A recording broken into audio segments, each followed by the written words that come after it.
44-օրյա պատերազմից հետո շատ քիչ մարտիկների անուններ են հայտնի լայն հանրությանը։ Խոսքը խիզախություն դասավորած ռազմիկների մասին է։ Տպավորություն է ստեղծվում նույնիսկ, որ փորձ է արվում շղաշել նման դրվագները։ Չեն տարածվում այն պատմությունները, որոնք կարող են փոքր ինչ ոգևորել հանրությանը։ Մեր ցանկացած զոհը ընկալվում էր որպես նահատակ, այսինքն չգիտեմ, մարդը խրամատում նստած կամ մարդը տրանսպորտային միջոցի մեջ նստած զոհվեց, բայց դա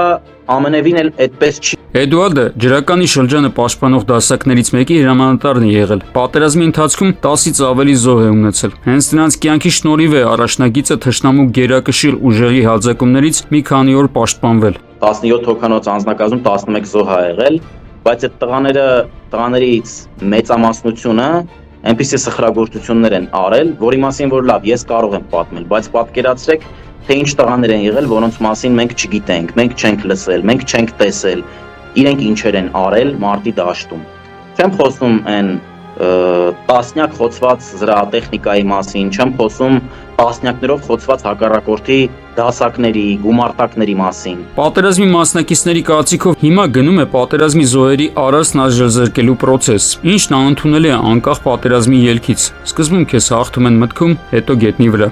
Արմեն Նաթալյան, Զորաբ Քարամյան, ժամը լրատվական։